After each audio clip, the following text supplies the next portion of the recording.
Bro, so I got Lasik a couple weeks ago. How was that? Fantastic. Oh, I had no you issues do it. with it. It was great. Perfect vision now. Run me through this, because I'm going to get LASIK probably end of this year. I met up with my doctor. Was it in a van? Yeah, well, yeah, but it was like a nice van.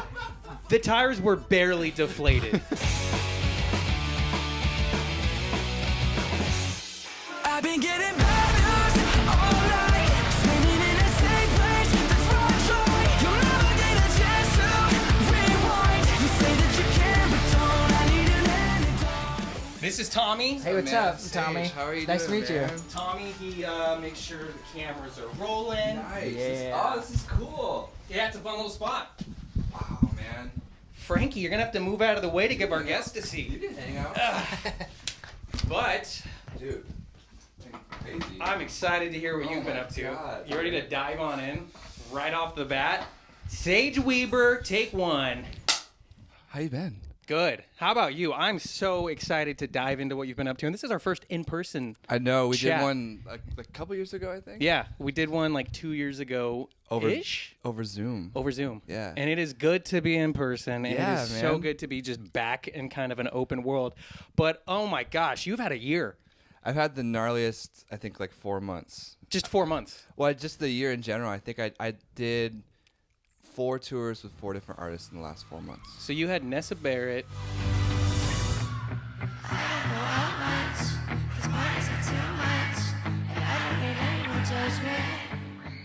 Yeah. So it went Point North to Treyu. Yeah, this one's for the kids who'd always tell me you wanna be nice now, huh? You're so nice now. Nessa in Europe. Blink. Bring Yeah, Me. because you were playing with Landon. Yeah. And K Thrash was also doing those sets, Yeah. right? Oh, yep. So I was out at the. I didn't see the show that you were at, which I was so bummed about. But Tommy and I, we both were out at the first LA stop. Gotcha. We're on the second one. And yeah, you, yeah. I heard that, and I was so bummed because I saw video of you guys the night before. Yeah, And then yeah. I was like, yeah, I Yeah, get to see yeah. Sage and K Thrash up there. But it also reminded me that were you doing drums at Landon's birthday? Yeah, you were, because we chatted a bit after. Yeah. Yeah. So that was rad. Yeah. It's been crazy, man. Like, just this whole, like, journey and everything. But, yeah, so I did that and then Bring Me. Yeah, it's been a lot. Yeah. It seemed like overnight you were playing drums with Travis Barker, or overnight you were playing drums with Basically, Landon Barker. yeah, basically. And then suddenly it was announced that you're hitting the road with Bring Me the Horizon. So that situation was kind of crazy. Like, if you want the full story of how... I want the full story. Okay, so I had done the Blink tour, and then I had like another offer for a tour that fell through, so I was home. And I remember I was like stoked to be back. I had all my friends. I had the craziest like 3 months ever. Finally, time for a little break. Yeah, exactly. And I remember just like going home, and I was literally like at 4100 like in LA with a bunch of friends, had a couple. Frankie's favorite bar to go to, by the way. Oh, it's the best. Yeah, I saw you were there the other night. Or, Yeah, she was there 2 days in a row. Oh, And she's a local now. She yeah, loved yeah. it. But so what happened when you were out there? So I had a couple drinks. It was like 11:30 at night, and I remember thinking that day like, oh, it's maybe everything's happening for a reason. Like why I'm home, because I need to always be doing something. And then 11:30 at night, I get a text from Zach Cervini, who is a producer, mixer in LA. Yeah, he's been doing Bring Me stuff. He did Bring Me, did Blink, and 5 Seconds of Summer, and like the whole thing. But he texts me and goes, "Hey, like, I know you're super busy. What are you doing this month?" And I was like, "Oh, it's so," thinking he wanted to do like an album or something. Yeah, some sessions or something. I was like, "Sick." And I'm like, "Oh, I'm actually looking for work." He's like, "Oh, that's really interesting you say that, because I'm on tour with Bring Me right now, and Matt is leaving tour, and they need someone to come play drums." And I was like, thinking it's Friday, and I immediately said yes, because I was like, yeah, that's something cool, And mind you, I hadn't been kept up to date with Bring Me. I remember 10 years ago, I was like 15 when Sempiternal came out. This is Sempiternal! Will we ever see the end? This is Sempiternal! That band, for me in general, that album, incredible. But Yeah. Count Your Blessings, Oh, the real yeah, old yeah, stuff. yeah. That's where I was heavily obsessed with yeah. them. That got me into like the heavy music, and my Yeah. old bands used to cover the songs off of that album.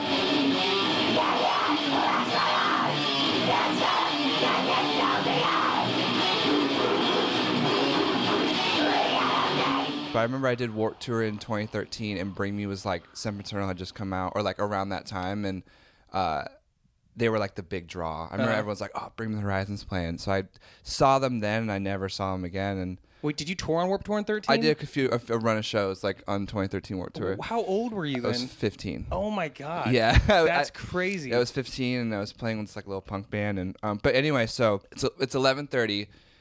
Zach texts me. He goes, "Hey, like Matt's leaving," and I was like, "The tour."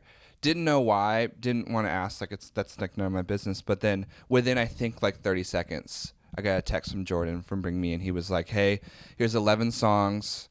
Here's the multi-track of the show. Can you be here tomorrow?" And I was like, I remember it sobers you up really quick. And I was like, I had the whole show. It's like midnight now. I'm back home, and I said yeah because I'm the type of person where it's like if I say yeah and I kind of put myself into a corner, I have to. You have to do it. I have There's to do no it. backing Yeah, out. I have to do it. So yeah, literally, I stayed up till 3 a.m. Woke up at 7 and flew to Phoenix for the first show. I learned at the time 11 songs in 12 hours, and we did no rehearsal. The first time, it's so funny. The first time I ever played songs like "Drown" and "Can You Feel My Heart" on a drum kit was in front of 25,000 people. Holy shit. Yeah. And I literally remember thinking like, I hope my muscle memory is good, you know? Because I have this theory that when you are under pressure, you don't resort to what you want, you resort to your bar, like your bare minimum bar. And I just like have just instilled it in my head that like my bare minimum bar has to be like, and same with those guys too, it has to be like so high. So literally the first time I played "Drown" was in like "Can You Feel My Heart" and "Throne." I think "Shadow Moses" too. By the way, it's so sick to hear you that you actually played these songs live. Yeah. With Bring Me the Horizon, which is insane. For like a month straight. Yeah. And yeah, it was on. And I remember just like we're about to play "Can You Feel My Heart," and like songs like that too. It's like everyone in the crowd knows it, and like it's just like those songs mean so much to people. And they have such a clean, tight production. Oh, dude. That I can't even imagine what that would have been like. Oh yeah, and it was like each show. I think the smallest show was like 20,000 people. But here's the thing: you say that, I didn't realize like actually how big Bring Me was, because I've been in like the pop world for like 3 years, you know, and I just you'll love this. The funniest story was what clicked for me that Bring Me was like as big as they are was we were direct support for Fall Out Boy, which is sick, but those shows are very much like 50-50. You know, there's like the people who come for Bring Me, and then there's like the parents that are like, we start out with like, "Hey man," they're like, what the hell? And but so my time got extended to play with them. I was supposed to be with them for like a week, and I stayed for like a month. Yeah.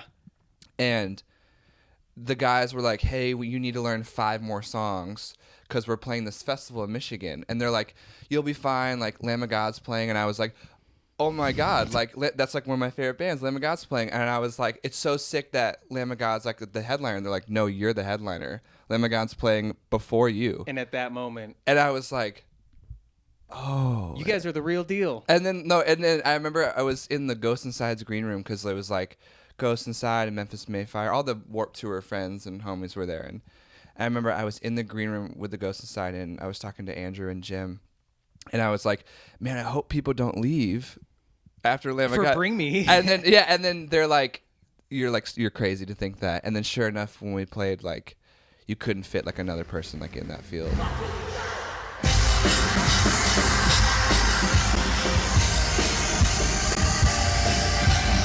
And like everyone sang every song. We had pyro, and I had never seen the pyro before, so it's so hot. Like if you're going to a crowd and like the pyro's there, it's hot, but like being on stage, it's like insane. It reminds me, I saw this footage of like the Blink tour. They have pyro on it. Oh yeah, it's they insane. were shooting the fire for too long and too close to Travis. Oh, like turn the fire off. And then Mark was in the mic saying, "Turn the fucking fire!" It was during Happy Holidays, you bastards. Yeah. And he started singing. Did you see that video? Tommy? No. Oh, That's it's both of our insane. favorite band. Oh yeah. Mark is on stage, and they're doing Happy Holidays, you bastards. Remember how they play it twice, and then the second run through would be fast? Yep. And he'd be like, "Can someone please go and turn the motherfucking fire off Dude, right now? it's- Please, someone turn the..." And it was It's so wild. good. Oh my God.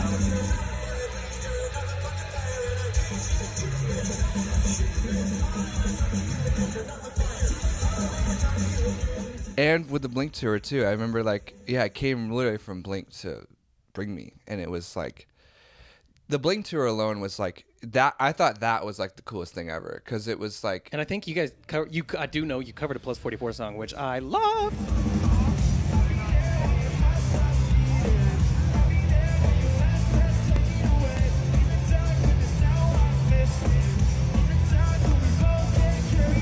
We were in rehearsals, and I remember like we were at the studio because it was like Blink had just rehearsed, and then Landon came in to rehearse, and my drum set was like right next to Travis's for the rehearsals, and I remember Travis would like come into rehearsal, and I literally had to go. I went up to him and I was like, "How'd you play this certain beat in this song?" And he was like, "I don't remember." He was like, "He's like, I don't remember. Like, just do your best." You know. But he always seems to nail it live. I guess if it was Plus 44, he Yeah. probably hasn't touched that stuff. And in he was years. like, also in that era, he broke his arm. So I he saw was, them on tour with Yes. with a cast on his arm. Yes. Yeah, I remember that. So cool moment. My first ever concert was the Academia's Plus 44 in Fall Out Boy. Damn. And it was Cobra Starship was the opener. 2006. Yes. Okay. Yeah, and I was literally like, I was 8. Yeah, and I remember it changed my life. And then in LA, the LA show was Academia's Bring Me Fall Out Boy. I remember going up to. Oh yeah, I forgot the Academy was on the run of, Yep. of shows that you. Yeah, that's They had so like the select sick. openers. Talk about a full circle moment Oh. from 8-year-old you at Yep. that show to then playing up on stage. And then it was like all my friends were in the crowd. I think that was the second LA show, third show in for me, so I felt good with the set. And I remember just like, we were at BMO Stadium. I remember just playing the show, being like, "This is cool." Like my younger self would love this. And I went up to the guys in Academia's and I was like, "Hey, just to let you know, like, you guys, my first concert with Fall Out Boy. Like, I wouldn't be here without you guys." And they were like, "That's amazing." And then they were like, "Who are you playing with?" And I was like, "Bring Me the Horizon." And they're like, "Oh, shit." They're like, oh, can we get a picture with you? No, they were like, "Oh, we're opening for you guys." Oh.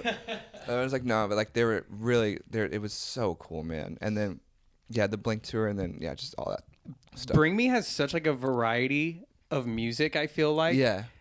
When it comes to the drums, like, how did you pull that off? I don't know. Because they're such an intricate band. So when it comes to like with any artist, it's like with Avril or Nessa or like any of the bands that I work with behind the scenes, like the music is so so tightly technical and simple that like any little thing you notice. Like it could be like a different kick drum pattern, it could be like a different snare hit, different fill.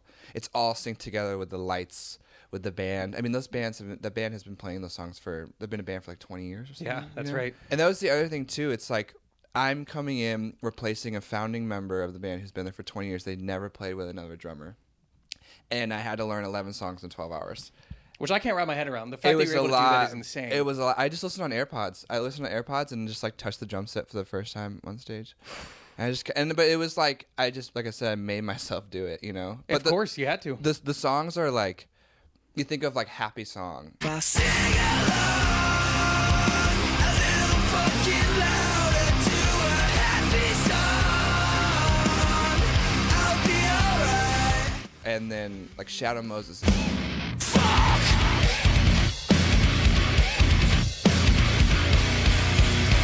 It's so like even down like to the double bass stuff and I just kind of was a sponge, and I remember taking it all in, and I remember we did have a sound check the first show, but it was more getting my in-ear mix with 30 minutes for an hour set. Oh, so you're set. Played it twice the speed? Yeah, right. You No, can just do all sped the up. songs? Yeah. But I had it was like checking my in-ear mix. I think we played Teardrops. I'm running out of teardrops. Let it hurt till it stops. I can't keep my grip from slipping away from me. And I think we played the new song Amen. So tell all your friends this is the end of everything. Too late to repent. We'll bathe in the blood of the dead. Just for the band to practice, like, because they were kind of like, it was new to them, Mm-hmm. and I was like, it's new to me, And You're like, you think this is new to you guys? you have no idea. And but yeah, and then that was kind of it. And then after the first show, I could see the weight off everyone's shoulders, because I remember doing the first show, everybody was side stage, like Annie from Fall Out Boy, like everyone was literally watching. Like I'm sure it was kind of the talk of the town. It was crazy. In the tour camp that's like, hey, they're bringing in a drummer who just learned the songs today. Yeah. How's he going to do? Yeah, I remember watching the show and it like went great. The first show, like no like like major like flow ups, you know, and I remember I walked off stage and everyone, it felt like, I can't speak for everyone, but I felt like visually everyone was kind of like, oh cool, okay, sweet, like we can do this. The show's going on. The show's going on. And I think after the first show there was like 4 notes where it was like, but the notes were like, do this fill we do live here, or add more kick drums to this groove, or make this feel more halftime. You know what I mean? So they were kind of taking notes. During the performance. I asked them to. I was like, good. I was like, I want to play it, make it sound like the album, like live. Yeah. And just because I was like, if I'm gonna be here, I'm gonna do it right. So the first time you hit the stage, like, how does that compare? Like the most nervous you've been in your career? Well, here's the thing too. I was definitely like felt pressure, and then there was something in my mind that was like, I got the call for a reason. You know. I think the pressure was more a sense of like they had no other option. It was just me. You know. And yeah, it was just like, I don't know, like there was definitely pressure, but it was more like the band was so, it like makes me so happy because they were literally like, just thank you for being here. Like they're like doesn't matter. I remember I went up to Ollie before the show and I was like, dude, if you have any notes, dude, need anything? And he was like, I'm gonna be honest, like I don't listen to anyone but myself live. He's like, as long as you hit the snare drum in the right spot, it's all good. Which is like, made me feel a lot better. And then everyone was, my drum tech Andy was amazing, and everyone was just so accommodating and it was funny because a lot of the Fall Out Boy guys on the crew, a handful of them are Nessa's crew. So cool. So you had some familiarity with the like, camp. And Tosh was there, and it was like, and Tosh ended up taking over for Fall Out Boy. So that was weird too, because it was like there's something like cursed about it, because like the Matt from Bring Me had family issues, and then Andy from Fall Out Boy had family issues, and like it sounded funny because we were joking about it, because I've known Tosh since he was like 14. This is like the story of our lives when it comes to this stuff, and it was like it's so funny that now we're just doing it on tour together, you know. And he crushed it, and he just did like 3 shows I think, and then Andy came back, and yeah, it was. What an experience though. Tommy, you know Tosh, the drummer guy? He was here Yeah. with Royal. Yeah. So he unexpectedly, randomly, on the same tour, because Fall Out Boy was touring with Bring Me the Horizon, Fall Out Boy's drummer had to step away for a couple of days, so Tosh filled in for Fall Out Boy. Like Sage filled in for Bring Me the Horizon. we were just laughing because it was like the young dudes coming in to like. We felt like because there's like the new generation of like drummers and musicians in like the scene, and it was so funny because it was like a friend of ours was like, I feel like we made it to the championship. You know what I mean? Like This is the Super Bowl, we did, baby. you know, like and it was so funny. And I remember I sat with him and we just made sure he was good, you know, and felt comfortable. And you know, I love Tosh. With Tosh. Yeah, with Tosh. You yeah. were in such a perfect situation to kind of be there. I was for like, him. I get it. I understand. No, seriously. He got like 3 days still in the show, and so I think that made him feel better. And I was kind of like, and he's exactly like me. He wants it to be perfect. He wants it to be perfect, and he wants it to act like if you close your eyes, like there's no difference. It's just second nature at that point. Yeah. And that's what we do, and with anyone, you know. And he was just he killed it, and it was such a weird circumstance. Yeah, but what an exciting one to experience together. It was crazy too, because I remember like I was just kind of letting the word get out that I was playing. Also, with the stress, I didn't really have time to think about being like, hey, I'm gonna catch a show. I'm with Bring Me the Horizon. Yeah, you literally, like you said, 12 hours. I was there. You were pretty much on a flight there. Yeah, and I slept for 4 hours, and then I got on a plane, and everyone was kind of like, what? Like what is going on? You know? I saw the Instagram post one day. Oh, And I think you texted me, and you were like, yeah. oh, I did. I texted you, and I was like, holy shit, yeah. Bring Me the Horizon, huh? Yeah, and then it was literally like the LA shows were sick because it was like everyone was there, and it was so cool to be like, it was just everyone was so supportive and so like loving, and just like thought it was so cool. And I mean, I was just like, when I was in it, I didn't think about it because I was like, I'm here to get the job done, you know. And does it seem real? Like it actually happened? Like did it does. set in eventually? Like I think when I was about a week in, I was like, oh, like I'm playing Shadow Moses, like you know what I mean? And with Bring Me the Horizon. yeah, like, and it's you know, I think the festival too made it click the how big it really is, and the production, and just like it's a whole other level, you know. No, and last time I saw Bring Me was when we were young last year. Oh yeah. And even just then, just like the tightness, the production, and everything from seeing them in their earlier days, Yeah. I'm like, damn, like they're one of the bands that has so managed to just kind of stay relevant by shifting the sounds in the right ways that make sense? Dude, I have to tell you, like, their bar for that band is set. Like, gives me chills, like, thinking about it. Like, it is set so high. I remember all they did, because Cervini was out with us on the road, all they do all day is write music. Like, and to the point where it'd be like 5 minutes before we're supposed to walk to the stage, and Ollie's like doing vocal edits and stuff. Like, go play the show, immediately come back, have like 15 minutes to eat, and then go back to write. Like, that's all they did. That's so. I saw a video of Ed Sheeran, and he does a similar Literally, thing. it's the same thing. Yeah, and it made me realize, like, that's why they are who they are. Is because they don't, like, there's no crazy partying. There's none of that. Like, they all get, like, most of them got like families, and I think all of them except maybe one are married. You know what I mean? So it's just like they're just like in there. We're gonna try to be like, this is their career, Yes, and they their are job. adults in this career. Yeah. How's Ollie Sykes in person? Because I used to have a poster of that man above my bed. He's like, out of all the people like I've worked with and met in the music world, yeah. I feel like I'd be so nervous meeting him. He's the nicest guy in the world, man. Like, Yeah. he is. He's so cool, and he's the least like lead singer guy. Yeah. Like, that band is a band, and but he cares so much to like the attention to detail of like his outfits and the production, like all the video stuff that we did, like he does. Like, Jordan does like kind of the sound design, and Ollie does like the visuals, and from what I gathered, a lot of the concept for like artistically and creative direction is like a lot of his idea. He's the nicest guy literally ever.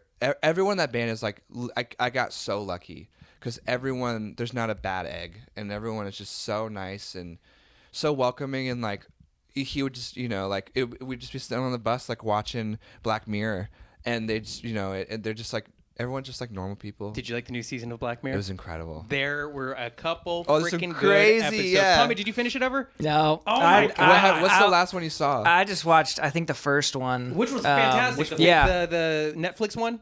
Oh, Jonah's Awful? Yes. Yeah. That was so Super good. cool. I love Black Mirror. Oh, yeah. I love a good psychological mess with your head type thing. But I love to hear that about Bring Me. I think when everyone in a band, especially so many years into it, they all have respect for each other. They all view each other on the same page. Oh, yeah. That's what allows you to thrive for so many years. Oh, yeah. And even like we would do little things, like Jordan and I would be like, we would laugh and be like, all right, this verse of this song or this word of this song, we're going to look at each other and then do things like that. Or like, let's do this drum fill so it kind of accentuates it, or it goes with the vocal thing live. And it was cool. So everyone's having fun. Yeah, they want, that's, I mean, like, for them, how many times can you play Happy Song? And not have fun with it. That's Like, what just I try to mean, do like, something different, yeah, silly, yeah. have a good time with it. Yeah, it was sick, man. And then, yeah, just all the lead up to it, too, now. It was like from Point North, Treyu to Nessa went to Europe, did a whole Sold out tour. And it was like, and then Blink, Bring Me. I literally landed from LAX from the Bring Me tour, got home, stayed there for 15 minutes, went to SIR for Nessa rehearsal. Not too bad. You need a break, though. Are you I'm having a on little break now? for a little bit. Yeah. All right, but let's talk Point North now. Yes. All right, so this is your baby, the Point North stuff. You guys have a new album coming out. Yep. Which it is coming out almost exactly 2 years to the day that your last album dropped. Yeah, I guess like that's true. I think it's like the quarterly, like that release schedule just lines up like all the time. But that album came out during COVID. Yep. Which was too bad. Yep. And I think that was your guys' first full-length album. Yep, this is our second full-length album. And it's Prepare for Despair. Yep. That drops, I think, is it August 21st? I think it's August 18th. August 18th, and 21st is the date that Brand New Vision came out. Okay, yeah. Because I was looking at it and I was like, they're within like days of each other. It was close, yeah. I remember, yeah, it was just time. I mean, we spent so much time on the album. And I mean that in a good sense. Like, I remember I did the scratch drums for that album like over a year and a half ago. Wow. And because a lot of the songs have actually been released, some of them more than a year ago. And it's crazy because like the thing was, it was a lot more like that too. We're going to have more songs that came out. And I think John and Andy were like, no, we need like new songs like on it. And the songs, it's like, excuse me, it's incredible. Come here. Frankie, come on. It's genuinely though like incredible. Oh, and the song, because you've already released, I think 5 out of the 10 songs are out. Yeah. But speaking of, well, you mentioned Ghost Inside at the festival. You guys have the song Safe and Sound. Yeah. I need a victory!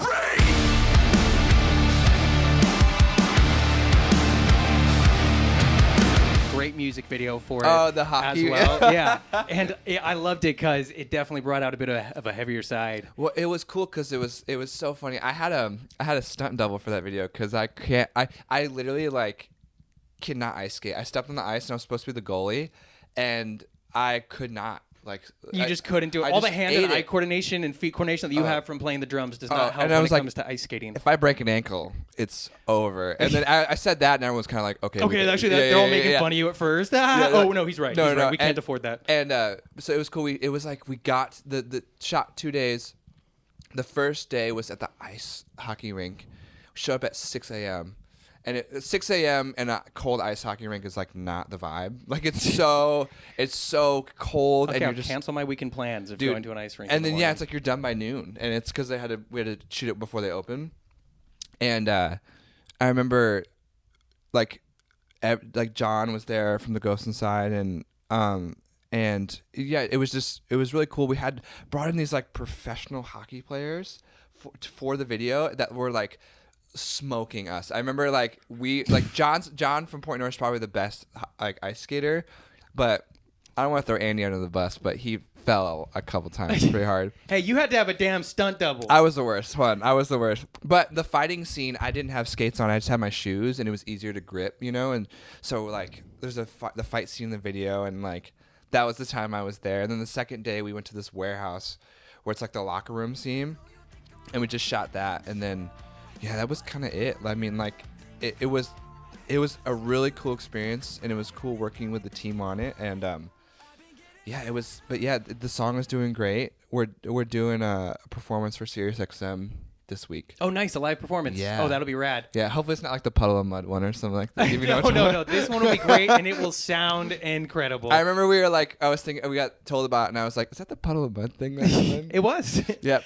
Yeah. But no, it'll be cool, man. Yeah. So the record is it's really heavy. It's like it's I don't know how to explain it. Like No, and I think I think the track Recover, yeah, that's also got some heaviness to it as well. Oh yeah.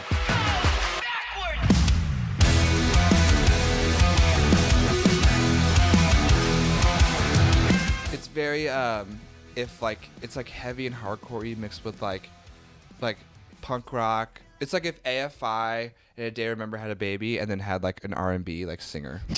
It's crazy. Like the godparents and R&B singer. Literally, a little inspiration thrown in there. But that's fun. I love hearing stuff kind of shifting up, changing around. Yeah, and that's got to be fun. And you guys have Jeris Johnson on a track? We do. I won't let the old me live, so I hammer nails in the coffin of my past. Fuck you, pay me, no one's gonna play me. This is what you get for always trying to change me. Which I had Jeris in here once. He brought his sword and everything. Oh, dude, and that he like checks it through the airport sometimes. I remember like when he would travel, and we've known him forever, so we always talk about it. And he would come out and do some shows with us, like at festivals, just as like an appearance. And he was like, "Yeah, I brought my sword." Like he has this coffin case for. I don't know if he brought the case. No, but, I think it was just the all-out sword that he brought here. Dude, but and he has a coffin case that he checks at the airports and like puts it in the overhead.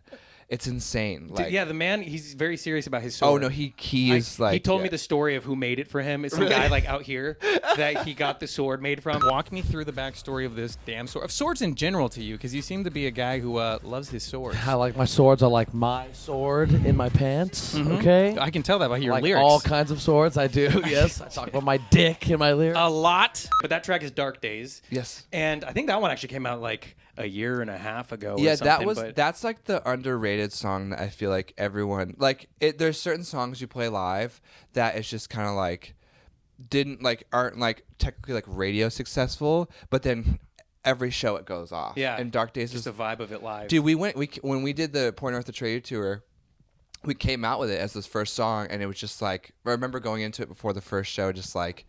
I don't know if people are gonna dig it, and then it was like song one, just like kids were going set crazy. the tone. Oh yeah, and everyone was into it. Yeah, it was cool, and but yeah, so the second album's coming out on Hopeless. There's the tour coming up with it's like Escape the Fate, Stitched Up Heart. Well, it's Escape the Fate, Point North, Drugs, Stitched Up Heart, Garzy. And this is what I realized. I went back and watched our first interview from whenever it was 2 years ago or longer than 2 years ago. And one thing that blew my mind, and Tommy, I think you'll think this is fun, is that in part of the interview, I asked you what you were working on, and you're like, oh, actually, tonight I'm coming out with a new song that I drummed for a guy named Garzy. Yeah. And then I was just like, oh, what's the song called? And you were like, Paranoia. Yeah. And it dropped that night. I had been thinking, I love Garzy. He's a good friend of mine now. He's awesome, and that song got me hooked on him. Paranoia starts to set in. Waking up in an Armageddon. I should be dead or lost by now, but I've grown so used to this. I had been thinking for ages, for some reason, that I came across Paranoia on an Instagram ad, and that's even what I've told him. That check, it was from me. Then but I yeah. went back and rewatched our interview, and just by my reaction of not knowing the name Garzy, and I was like, oh, what's the name of the song?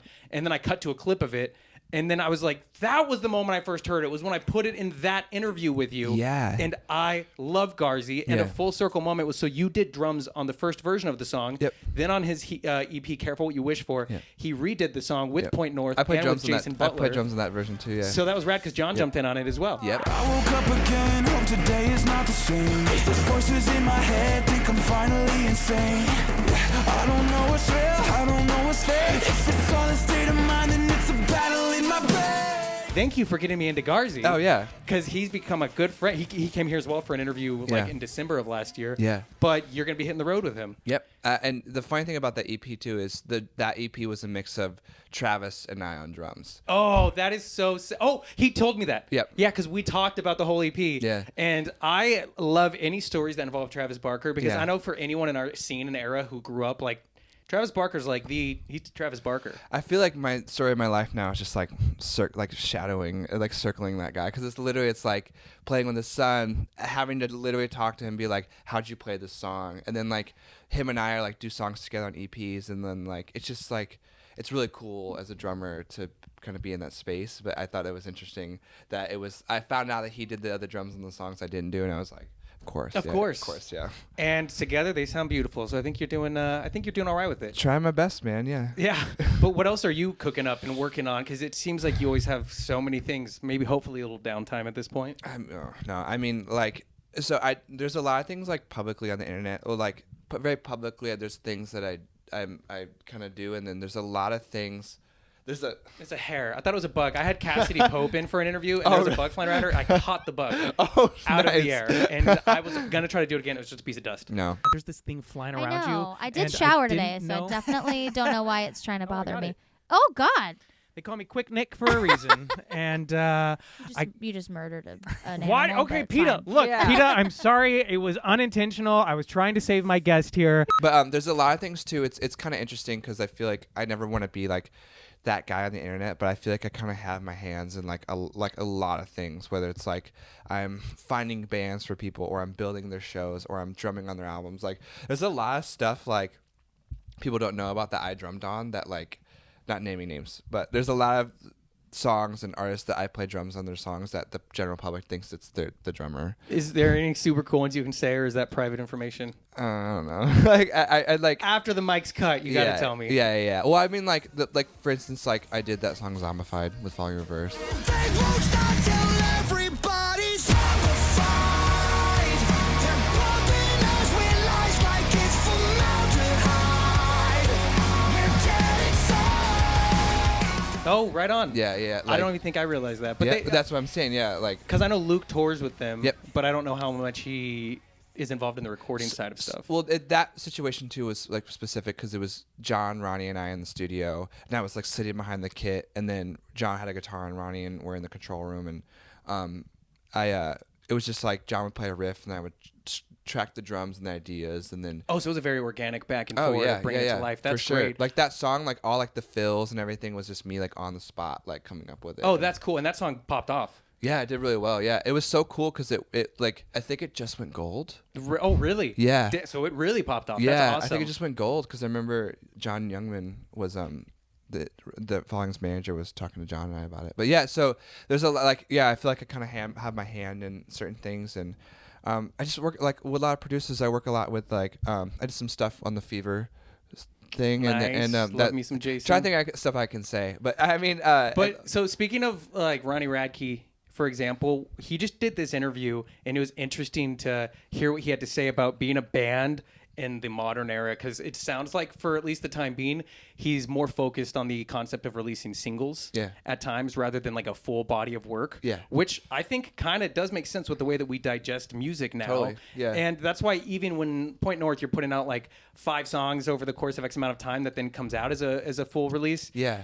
What's your mindset of being an artist now? Is the full-length album dying? Okay, so I think it's cool to have a body of work, but if you think about like hip hop artists, like they just drop singles. Yeah, absolutely. You know what I mean? Even I think pop stars a lot of the time. That's what I mean. It's like pop stars, if they put out an album, it's easier to have a moment with a single than an album. Mm-hmm. I feel like nowadays, but I'm probably gonna get destroyed for saying that. But it's so true. And I mean, I think TikTok is a huge reason why one song, which is why with Ronnie now, he's saying I can take a bunch of my like time and energy and devote it to one track that I think is incredible. Yeah, that's the thing. It's like you can have like 100 ideas, but then you can make one of those has got to be like a shining star. Yeah. And I feel like it's just like put that out. I mean, there's no pressure nowadays unless you have like label pressure to be like, we need 15 songs by September 16th, and you know that is like I think getting less and less more thing. I think now though, having like a single, I think labels too and artists would rather have a really, really amazing single that is like gonna do well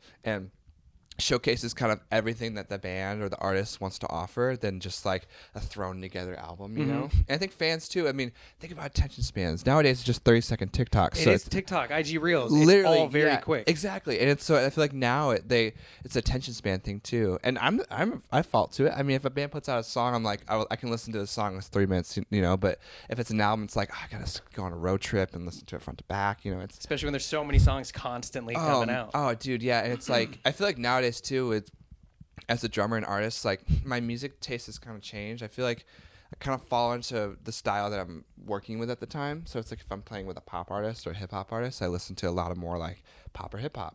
But if I listen to like Bring Me or, you know, something punk related or rock related, I'm diving in, immersing myself in that. So it's like, if a new artist in that genre puts out a song, I'm like, okay, cool, you know. And then sometimes I get a gem every once in a while that I'll like be scrolling or I'll come up recommended. And I'm like, okay, this one cool. hits. And I'll add it to my liked playlist. You know? Oh, that's great. Is there any genre of music that you've never properly done like a project with that you're like, it'd be fun to kind of try this out? I want to play for a country artist so bad. Dude, I think that would be sick. And country has been kind of dabbling in the pop punk stuff, kind of dabbling in the rap stuff. Like, I think that could be a really cool thing for you to be a part of. Yeah, I feel like I've kind of scratched every itch. Mine's like a jazz fusion group. I'm not playing, you know, jazz or whatever. Yeah, until our next interview, and you're gonna be like, so turns out I joined. If I knew any name of jazz groups, I would have thrown one in right there. I joined Tower of Power or something. Sure, you know? But no, country would be cool. I feel like I would love to I want to do the thing where it's like you play like Austin City Limits and just play for a country artist and do that, and because I feel like then also to me too, it's like building my repertoire as a drummer. Yeah, and I'm sure it's always nice to keep yourself challenged and fresh with stuff, and it keeps things from getting stale to you. 100%. And it's like I spent 10 years playing pop punk and punk music, and then I got thrown into the pop world, and it was such a change of pace, and you know, so that was nice. And I always have it in my heart being like a punk rock lover and a rock guy, and it was your start to everything. I will never not be like love punk music. But I can always take that with me too. And I feel like nowadays with pop artists, you see more and more pop artists and country artists too having, like my friend Devin plays with this guy Austin Snell. I empty the bottle and empty my soul. I sleep with the devil and I wake up alone. Kicking myself while I pick up my clothes. I make the same mistakes and I pray on the way home. Who's like a country guy, but he's like a tatted up Warped Tour guy, crazy drummer. And I think that era of like pop and country and hip hop is very much looking at the alt scene and going, there's a lot more to offer than just like they just play punk beats. Yeah, and blast a lot beats. of talent in the alternative music world for sure. And it's so funny, and a lot of people don't recognize this too. It's like the guys who are playing with like Taylor Swift and Miley Cyrus and stuff like that come from like the underground hardcore punk scene. and they might not like have a million tattoos, you know, but they're like, But their roots. they're wearing like Gorilla Biscuit shirts when they're off days, and like they're like they could name every punk icon ever and like every band, like, you know, it all stems from punk rock, I feel, you know, in a sense. And even like, dude, like hip hop artists are getting like rock bands. Oh yeah, absolutely. It's crazy. Yeah, Yeah, it's hip hop is kind of like such a good genre at incorporating other dude. genres into it, and Yeah. they always seem to nail it. Yeah, because which is rad. And with hip hop too, I feel like from a live aspect, like you can get like because certain bands will have like a gospel type band or like a hip hop type band, or then some people are like, we wanted the tatted up rock drummer doing this, or that shredding guitar player. They want like a K Thrash on the guitar or something. or a you know? Sage Weeber on drums. Right, you know, I mean, yeah. So it's like it's cool that the music scene is evolving like that, and just being like so open to the world around it. It's so cool, man. It's very refreshing, and I think too, for me, it's like I always want my friends to get work as a musician, because I see so many people nowadays who think that, oh, I can't get this gig because of how I look or my gender or, you know, my sexuality or just anything like that. And it's like, no, like the world nowadays, especially in that world, is opening up to everything, the possibilities. And it's so cool for me to see, because it's like, I feel like everyone's kind of getting a shot to do what they love. No, yeah, And absolutely. it's amazing to see, man. I Yeah. always love to see people just take big leaps and go out and try to do cool things, because you never Yeah. know if you don't try. Well, you got to jump to know your parachute can open. That's what I always say. So, And hopefully it opens. I mean, sometimes you have a backup. Yeah. Sometimes you got to back up. Yeah. What's the coolest thing to you that has happened in your career that you just will forever be like, man, I can't believe this happened, even if it's the Bring Me tour that just happened or whatever? I just think I have moments. You know, I think anytime I've played on television was cool. Like I did Ellen, I did James Corden, I've done Seth Meyers a couple times. I think doing James Corden was cool because it was like that's like people from Warped Tour don't do James Corden. Oh, You know yeah, what I mean? Like it's definitely. like, unless you're like Jess or you know what I mean. And there's like a select few. And I remember being there, just being like, or Ellen, just all of them. It's like this is like a different beast. You know, and it's you only have one shot to do it, and you can only, you know. There's just so many. I feel like there's probably just so many kind of highs I think that it's you've hit. I think it's what it is it's the off days where I'm in like Amsterdam, and I'm alone in my hotel room, and I think, mind you, I come from like the Midwest, and I started playing drums when I was 4. What's the like Moline in Illinois? Yes, What's yeah, it Moline, called? Illinois. Moline, Illinois. Okay. Oh, brownie points. Yeah. No, it's Moline, Illinois, and started playing drums when I was 4. Started touring when I was 13, and I remember just like, I just had such a slow burn. I mean, I toured for 10 years before I played my first arena, and it was like, I did Warped Tour like 3 times, and then I just kind of, I think what I'm trying to say though is like, the lead up, it's like it's the thing where it's like the longer you stay around, the longer you'll stay, or something like that. Like it's like if you hang around the barbershop long enough, soon enough you'll get a haircut. It's like those like I've never heard that, but it makes sense. do you know I like like those that. cheesy sayings? Yeah. But that's what I think about too. So I'll be like in a different country, and I'll be in my hotel room, and I'll just like go on a walk, like turn my phone off and go on a walk, and it's like, this is cool. Like these are the moments that like I got here from playing drums. Yeah. I'm in Amsterdam and like playing like a sold out show in Amsterdam to like a few thousand people. And Which is, it's literally just doing what you love. What you've been doing since you were 4 years old. I was telling people, there was people from high school that came out to the Fall Out Boy Bring Me shows, and they were like, Oh, that, by the way, must be such a rad moment to It kind was of have childhood friends and watch. it was so sick. And I remember people just being like, what have you been up to? And I was like, I haven't changed what I've done since I was like 12 years old. Uh-huh. Like I've literally just played drums, and that's all I did. I didn't care if I was, all I wanted to do was play drums. I didn't care if I was rich or poor. I didn't care if I was sleeping in my car. I just wanted to play drums because that's the only thing I was good at. Like that's really like, I can't make a phone call without getting nervous, but like I can go do a show in front of whoever. Damn, I can't believe you called me. When Oh, you were I out was here though, today. so I know you, so it's different. But if I got to schedule an appointment, I'm calling my mom to do it still. Yeah. Man, you think that's bad? My gas has been turned off for 2 years in my apartment because I don't want to call the gas company to turn it on. Yes. They had to turn my gas off for construction one time, and then they were like, "You guys have to call the gas company to come and turn your gas back on." And you're like, I'm cool. It's been 2 years next month, and You I've sit just there had with no lighters, gas. like trying to. I've had no gas. I microwave everything, and it's getting to the point where I think I'm ready to cook with my oven. Do you not use your stove? No, I used to, but I haven't in 2 years. I've just been like microwaving food or going to Taco Bell, which sounds so bad. That makes me sound like the laziest, Oh my God. loserest piece of shit. But I feel you. I'm very bad with phone call type stuff. Where does that anxiety come from? I feel like I our don't parents do- were also. Is it social media, smartphones that have made us all hate it? I don't know. 'Cause do you hate I it? think COVID has made it worse. Yeah, but Really? I Yeah, feel like my whole life I've just hated needing to call like a dentist oh, dude, appointment. I just had a toothache for 2 months where I knew that something was wrong, but I was like, I don't want to call the dentist right now. I just pulled out kept the putting tooth it yourself. off. Yeah. And then you got it sorted out. It's done, and now Yeah. you're happy you did it. Yep. Once I'm I always can like, cook I'll wait again- to the last moment where it's like, if I like, because I work contacts, so it's like I have yeah. the dailies, and I'll be like to the last day, and I'm like, oh, I really need to call to order contacts, and Bro, so I got LASIK a couple weeks ago. how was that? Fantastic. Oh, I had no how do you do issues it? with it. It was great, quick recovery, perfect vision now. But no, my butt is about contacts. oh, okay. I would wear my contacts so far beyond when I was supposed to. Like I'd have like the 1 month pairs. Yeah. So you can technically wear them for a month, but I'd be like, all right, because I even just hated making the appointment for that as well. It's the worst. I, yeah. So Oh, I'd yeah. be like, I have 6 months worth of contacts. We're gonna stretch it out for a year and a half. Let's do this. Wait, did you sleep in them? No, Oh, I wouldn't was gonna say sleep in that's them. where I draw the line. Like, Yeah, that I wouldn't do that, dude, that's the worst. I used to, and sometimes when you fall asleep with like, if I'm on like a plane or something, and I fall asleep with my contacts in, and they're like, my eyes are just crusted shut. Oh, and there'd be like, and you're just like. oh, there'd be nights where I would totally forget to take them out. Oh, and then you yeah, wake yeah. up in the morning and you're like, oh God, I Yeah. forgot. It feels like you have pink eye or something. Oh, it's the worst. Yeah. The contact.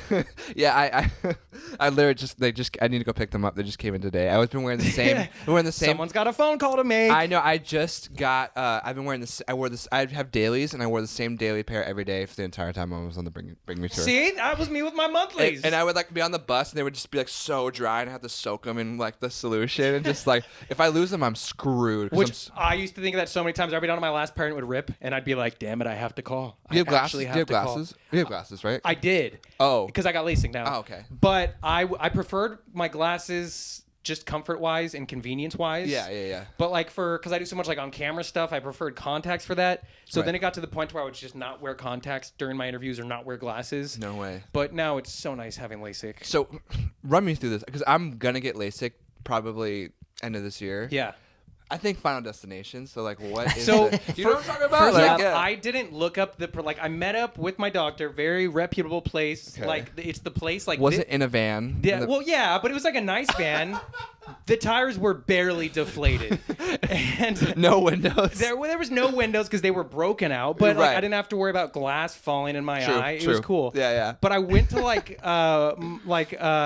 this really respected guy. The guy who I went to, he did like the Kardashians' eyes Oh, personally. cool. Sweet. So You guys send me him. I but will go to him. It's a for sure. very LA thing. Like I feel like I didn't even realize that when I went to him. But then like my brother was like, "Let me look this guy up and make sure he's good." And he was like, "Dude, Yeah. he did Kim Kardashian's eyes." And I was like, That's why I wasn't my Okay. like cardiologist with all my heart stuff. I Oh, was, really? Like, I was like, my insurance was gonna make me wait 3 months, and I was like, I'm paying out of pocket to find like the best cardiologist I can. You know. "Yeah, because with that stuff, you don't want to cut. You can't corners. mess around. Yeah. And the price point is pretty much the same point all around in LA for LASIK. So yeah. I'm like, you're good with that. What was the recovery like? So Tommy drove me to my operation the day I got of. to witness the Oh, did you lasers. sit next to me? Yeah, he sat next to me as it happened. Did they knock you out? No, because you What? have to keep your eyes open and you have to look into. I'll keep some of the details unless you want to know the I details. want to know everything. So what I they wanna know do everything, when you get everything. LASIK, which I didn't want my brother to tell me, although he did.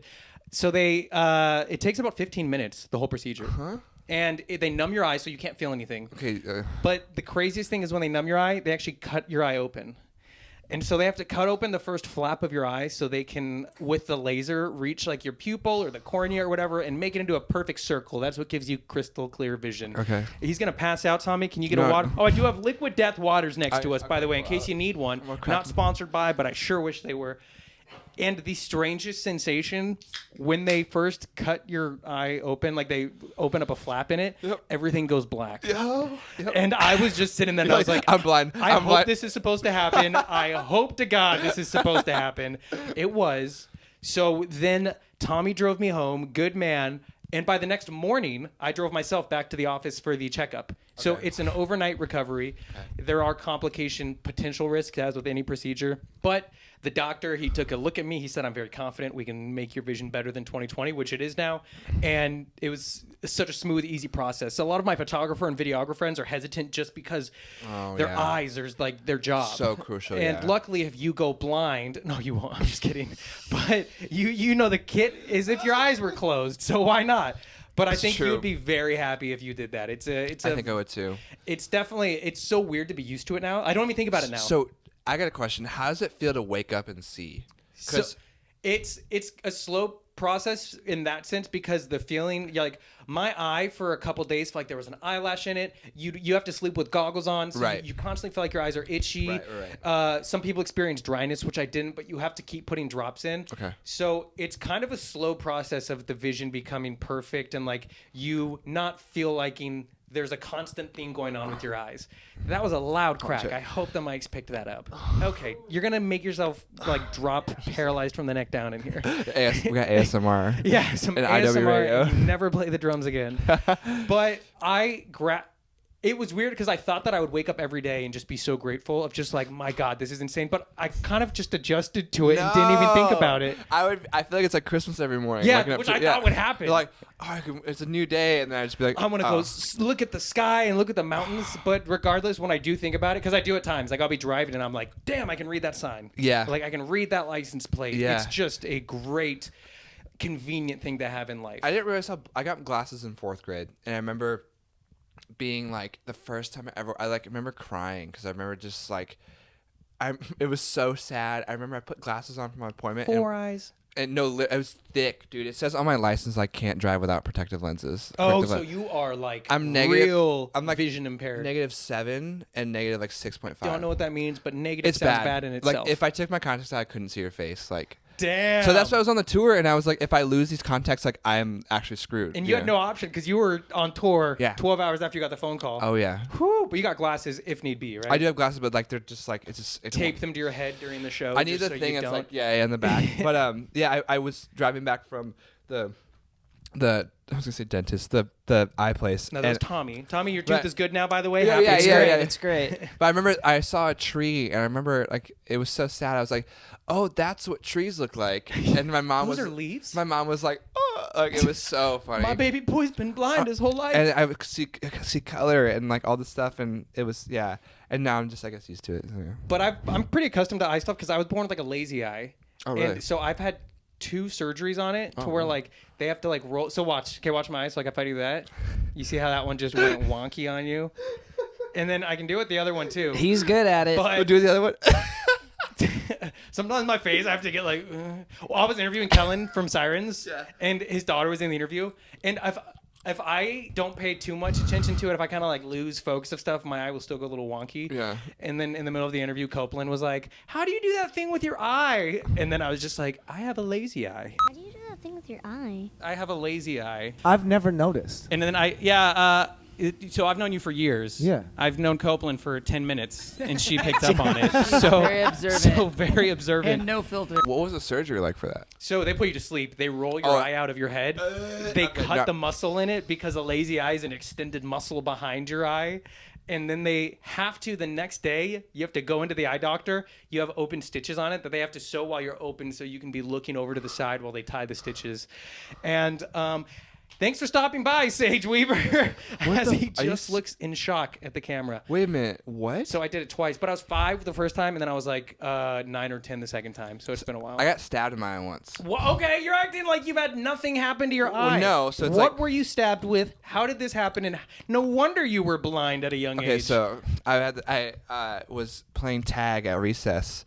Like with throwing knives. Nice. No, so it was in 3rd grade, and this girl was... Wait, and you said you got glasses in 4th grade. Yeah. Oh. So here comes the story of how you lost your vision. I'm an invoicer for my trauma. She'll hear from your people.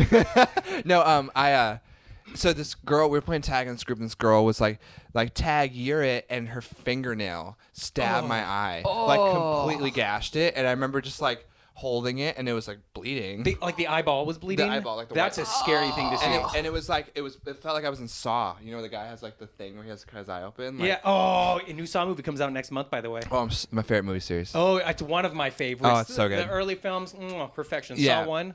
So I was Saw guy for a recess, and then I remember when Miss May I had they had Forgive and Forget, one of their songs, and like the compilation in the soundtrack album for it. Yeah. I thought it was the coolest thing ever. I was like, our scene is in the movie world.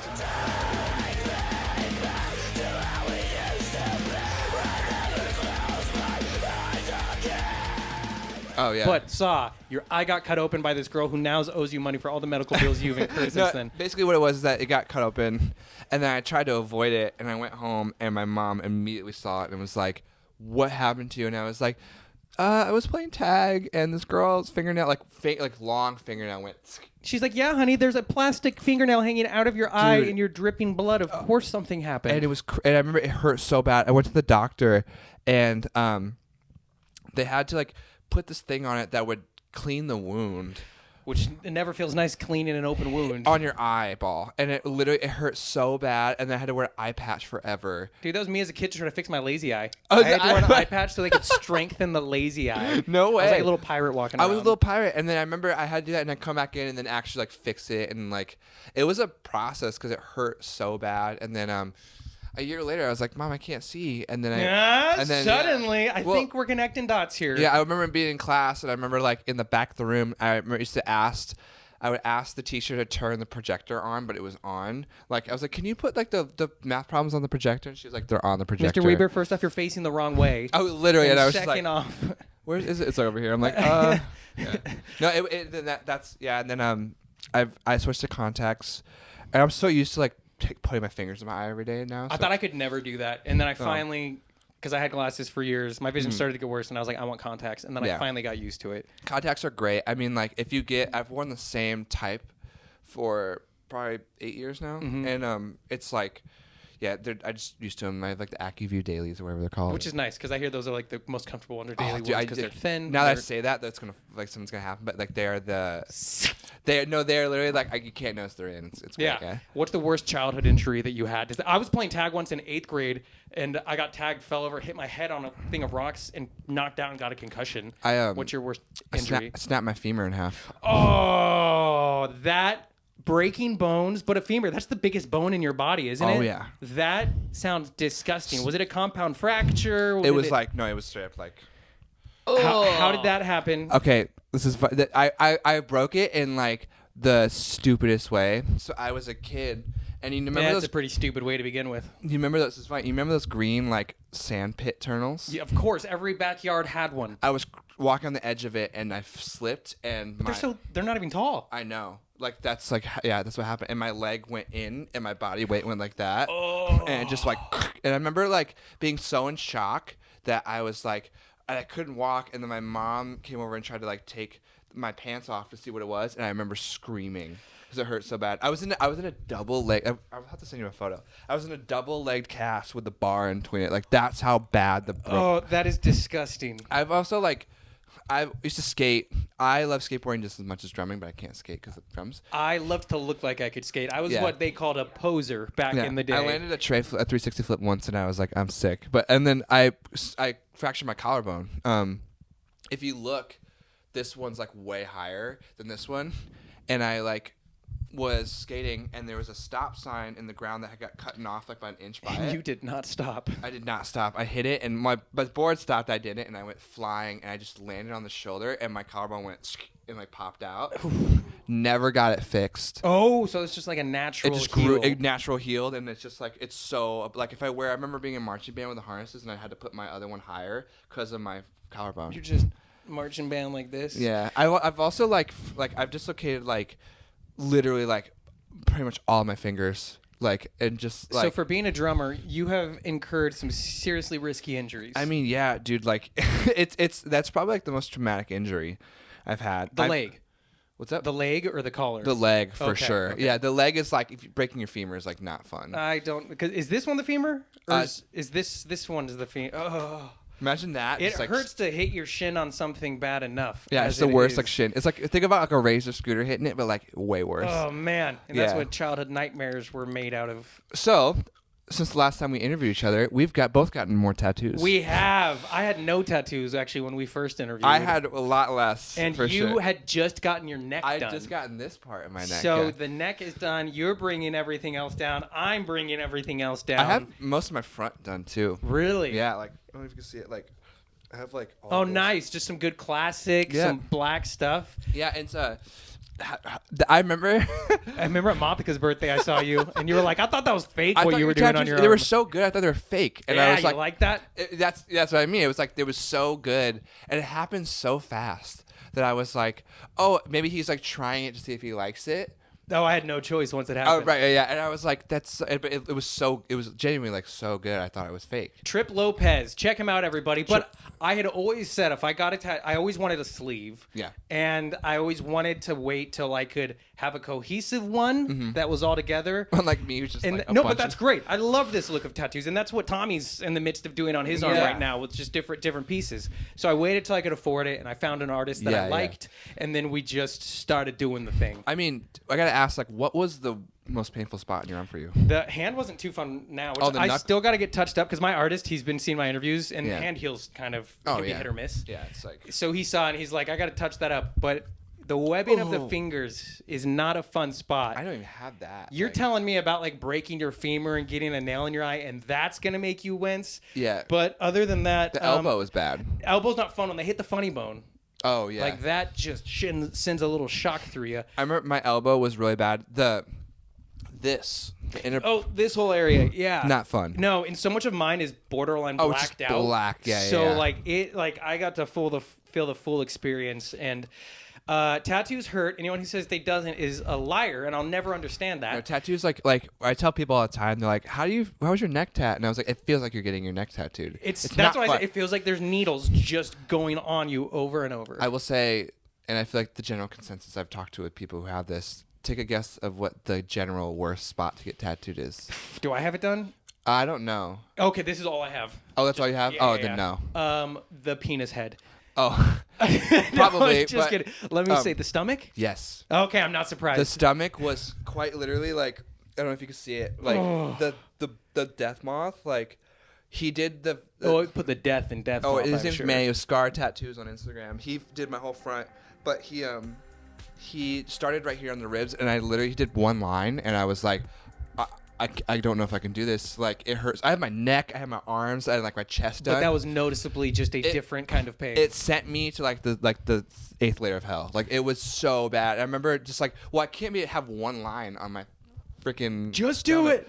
And then so I powered through it, and then I just got it all out of the way. Like it was so awful. And then I was talking with Beepus because he was playing bass with Royal. Yep. And he was like, dude, he like has his front done, but it's just the outline. And he's like, dude, That's like, right. he's like, I don't want to go get it done. It hurts, man. Like tattoos in the stomach. I think like if you have like more surface area and maybe more like I don't know, like if I think just like I feel like for me I don't really have much like muscle or anything there. It's Yeah, just and if kinda you got whether it's more muscle or fat or just something to Yeah. kind of break it up between. it's just skin, like Yeah. you know. So it just was like and you can't breathe. So like if you're moving the needle and like Oh yeah, that would suck. I think Tommy, did you tell me? We didn't know if it was an April Fool's joke or not, but there was a shop. I think it was one that you went to, and they were offering like putting you to sleep for Yeah, tattoos. sign me up. I still can't tell if it was a Because joke it wasn't or in not. April.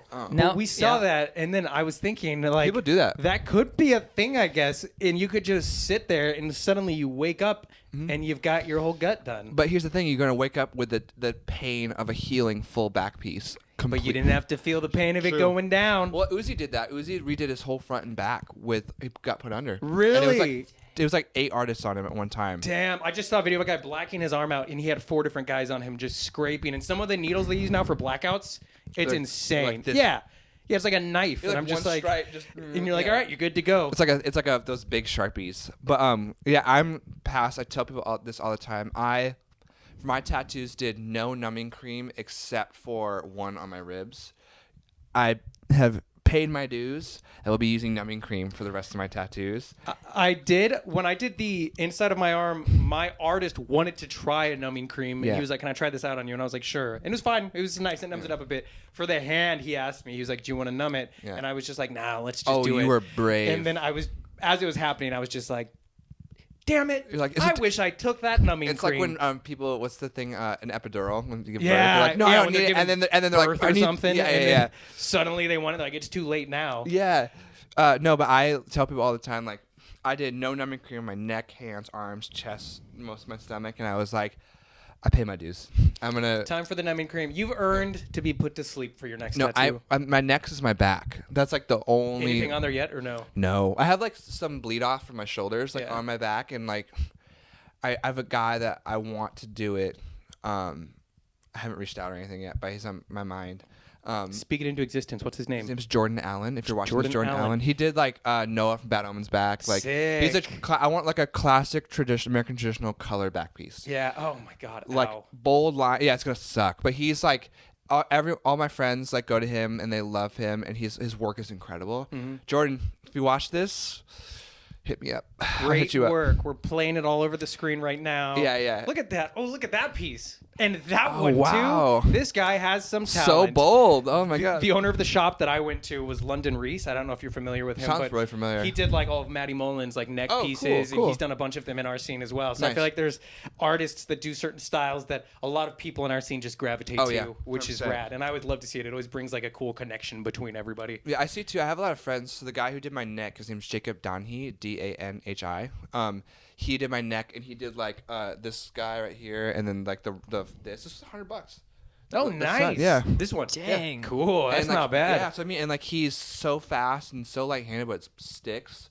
And when I started getting my neck tattooed, I had people be like, "Who's your guy?" Like Andy from Point North got a whole sleeve from him because he liked how my neck looked, and it was Oh, like, he got the sleeve after. yeah, Sick. that's what I mean. That's It's like rad. it's like a That's Point rad. North sleeve. Nice. And wow. and I had like a bunch of friends like go to get like because like neck tattoos and especially hand tattoos, like you gotta do them right. You know what I mean? Oh yeah. And I love my neck tattoos, so I'm glad it worked out. You know, but like I've had friends be like, I want to go to him to do mine, and so it's cool. Like when you kind of, I think when everyone kind of finds a good artist, they're like, oh, I'm gonna. There's use a him. reason why people like to Yep. use. So what did the old parentals think Oh, about my neck? The neck. My mom was cool. She just like, as long as it's not on your face. Yeah. She's like, and like, I'm not getting my face done. Nah, Mom. don't. No. I think it compliments you well. I think my mom. Yeah, my mom. At the point, I remember years ago. If you remember, I was like baby, dude. I had like maybe a couple on my arm and like no tattoos, and then I just started getting them. You get caught up in it, and it just happens. Well, then it's like, oh, I want to do it while I'm younger because when I get older, it's gonna hurt. You know what I mean? And like, being, oh yeah, and it doesn't hurt at all when you're younger. You're right, exactly, yeah. But my mom, my dad is covered in tattoos. He has his back, his stomach. Oh, he can talk you through the pain of a back piece then. Yeah, no, literally, yeah. And he cried when he got his. So He'll be there holding your hand. Yeah. It's okay, baby boy. Look at me. Look at daddy. yeah, and no, but it's really funny. But my mom and my dad was like, oh, it makes me want to get a neck tattoo. And then my mom was kind of like, Damn reaction my dad would never have. yeah, my dad's sick. My dad literally looks. First of all, I have the best parents like in the world. Like my mom's So do I. So does Tommy. Hold Yeah. on. No, I know. We all had the best parents in the world. My parents were always supportive of me no matter what. Which And, is awesome. yeah, they let me go on tour when I was like 13. You know. Wow. I guess, yeah, you're doing Warped Tours at 15 and Yep. stuff, which is awesome. And for them, it just must be such an exciting thing for them to see you playing. Did they come out to any of the Bring Me shows? No, so they come out to like they're in Illinois still. Okay. So like anytime I do like the Eagles Ballroom and like I think it's Milwaukee or I did like the Aragon Ballroom in Chicago. My mom and dad will come and you know it's really cool. But yeah, my parents when I started getting tattooed, I got my first tattoo when I was 15.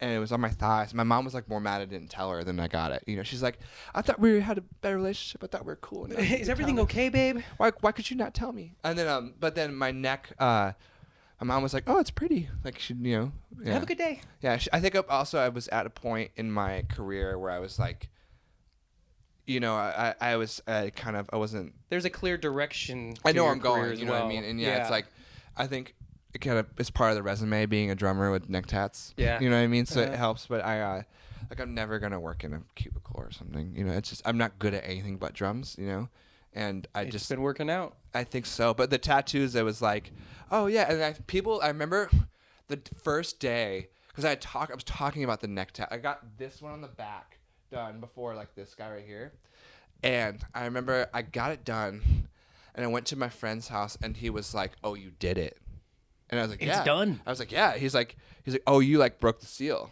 and I was more nervous to do my hands and my neck. I don't know why. Just like visual wise, like you thought it was like a big step to. Well, I mean, it's all skin at the point, you know. It's like whatever, but like I was just like it was so funny because I did it, and John and Annie from Point North were like, "Oh, whoa, like that's so sick. I wish I could do it." Now they both have neck tats. You know what I mean? Like it's so funny, but yeah, I don't know. I forget I have them. I can't see them. Yeah, especially on the neck. Especially the neck, yeah. And then it's just like I have like this my favorite tattoo. I have a mom tat.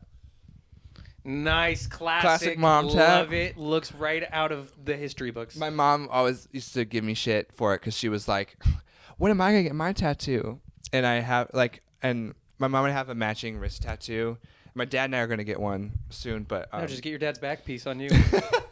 Just get a matching full-on back piece with your dad. His is like kind of tribally. It's like an eye. My dad's a drummer, so it's like a tribal eye, and in that center of the eye is a drum set. Like, that's cool. It's very The cool. pupil. Yeah. So, but my mom, I showed that to my mom. She was having like a bad day or something like that, and I showed her, and she was like, "My sweet boy." See, in most cases, that would be the cause of the bad day for the No, mother. she for had- you, you're like, come here, mom. She was having a bad day. I was like, "Mom, check us out." She was like, she calls her, oh my God, she's going to hate this. Her nickname for me is Sweet Tube.